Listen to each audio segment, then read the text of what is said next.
So it really is a time to feel increasing sense of confidence, not just in yourself, but in terms of all of us.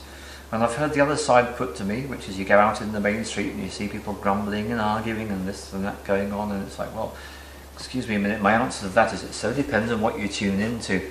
And I was invited to do something this summer, and the invitation was very clear.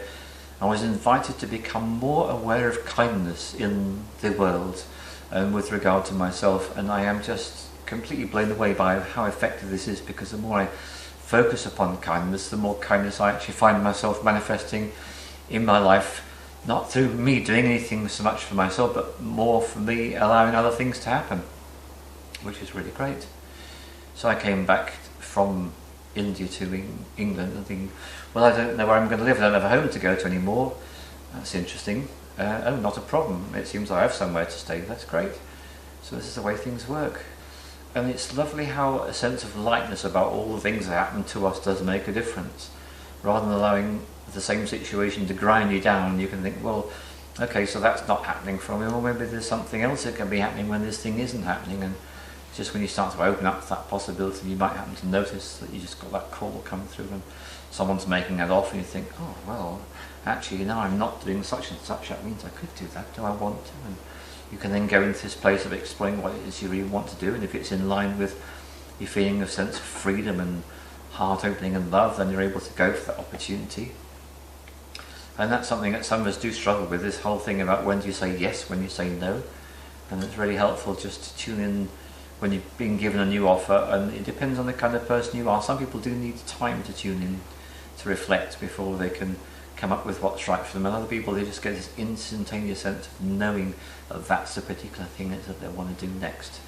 So whichever way it is, whether it's a slow way or a quick way, that doesn't matter. The point is you're tuning into yourself in your own time and then getting that inspiration of that particular thing you want to do.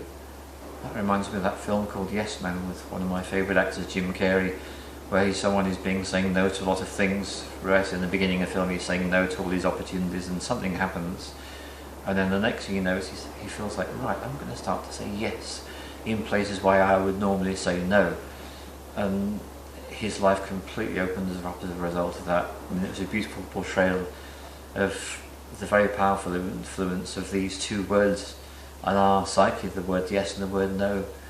Just look at yourself and look at the extent to which you're coming up with a no to offers, and look at the extent to which you're coming up with a yes to offers, because that will give you a useful clue about where you are. And if you're tending to be coming up with a no to most offers, then you know, well, that's still me in a place of resistance, and you remind yourself, actually, resistance is not futile. Resistance is just a rubber band effect. I'm just allowing the rubber band to be stretched a bit more, so that when I finally do get catapulted into the thing that comes along that I say yes to, I'm going to be so yes to it, I'm just going to be making it all happen and not letting anything stand in my way. And it's having such a deep experience of its opposite is the very force that catapults us there. So it's a big thank you to all the Illuminati and all the tyrants in the world for helping us to see this.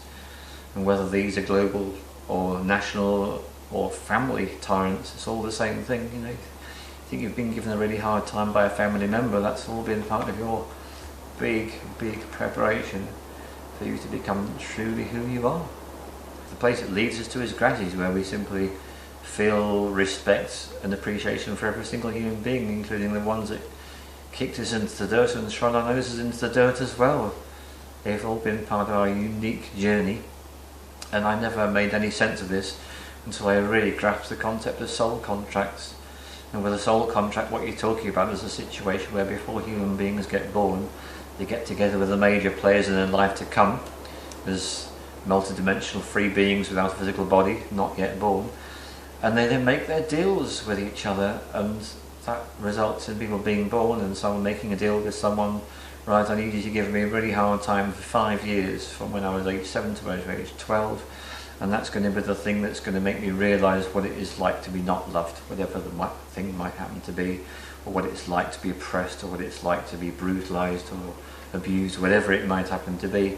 So this is a really huge turnaround from the conventional view, because the conventional view says that anyone ever experiences anything bad from another person, oh, the person who did bad things so evil, oh, they should have these things done to them, blah blah blah blah, turn the whole thing completely on its head and it becomes opportunity. So all the difficult things we've been through are actually our steps towards awakening into just what it is that we do want and what is in our alignment as human beings. So yes, it's been an amazing process that's gone on for so very, very long. And we're the lottery winners because they're the ones that have chosen to have physical bodies at this time. So it's like, this is a very important thing, because as a physical being we can do out-of-body work, we can dream. Everyone dreams, if they know it or not. We can do lucid dreaming, we can do shamanic journeying, we can do guided meditations, we can do all these different things. And that enables us to realise how much more we are than the third dimensional. And yet we can do the third dimensional as well. So all that kind of stuff. It's like, this is the magic.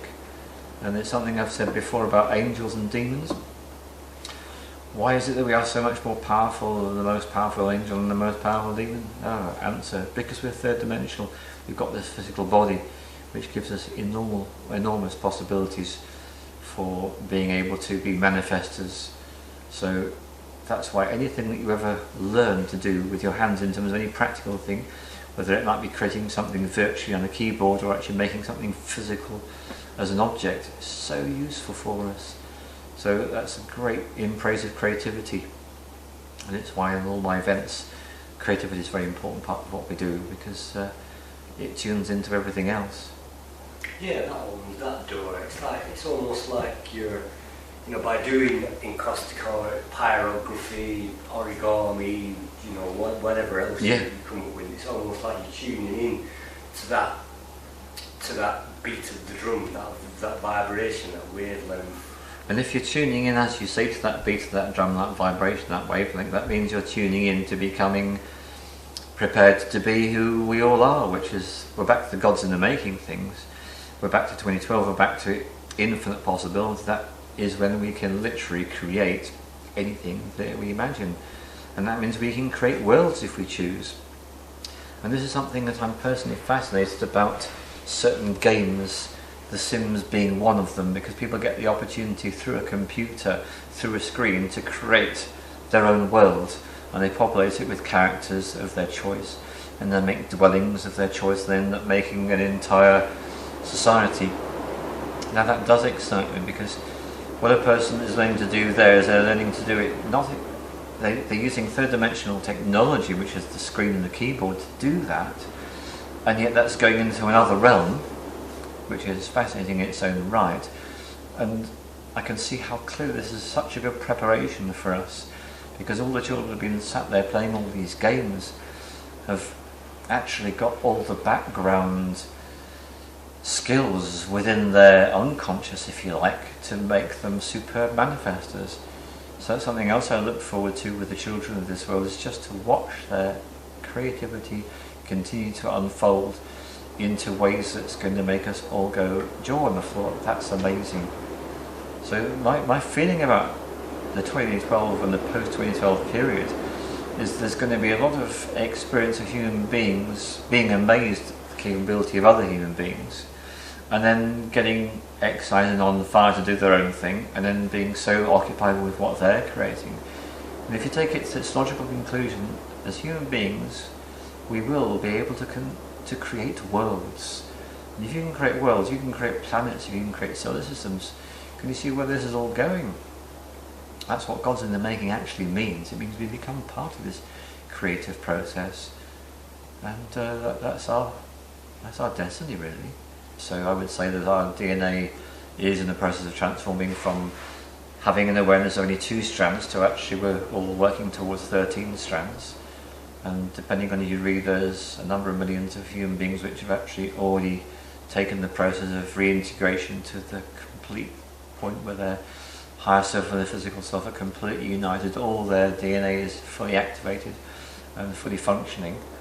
And what they're choosing to do is to remain very quiet, discreetly tucked away, and I'm sure very, very creative, doing their own things, but doing it in such a way as not to disturb the mainstream or disturb the rest of us, to allow us to actually have our awakening process in our own time, at our own pace, without thinking, oh, look at them, they're ahead of us. You don't need to do that, because you can't see any of these people, because they're not going to allow themselves to be seen, because they're choosing to be very discreet. So I think that's interesting too, to realise there are human beings who've kind of completed their journey, and they're being so incredibly respectful and considerate towards us. They're not waving their arms in the air saying, look at us, we got there first. They're actually being on the very quiet, doing everything they can to assist us in our awakening process, so keeping their thought forms aligned in terms of love. You were back to being unstoppable.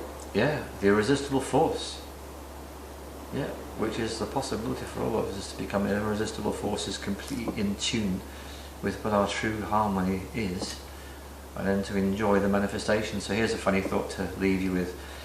How about this? How about the fact that if we are all waking up, becoming more ourselves, therefore becoming more godlike, God's in the making, if that's what we're doing, then imagine what it's going to be like when we actually take that point of, okay, I really can do anything I want to do. I don't have to let things stand in my way anymore, and I'm automatically in a place of love.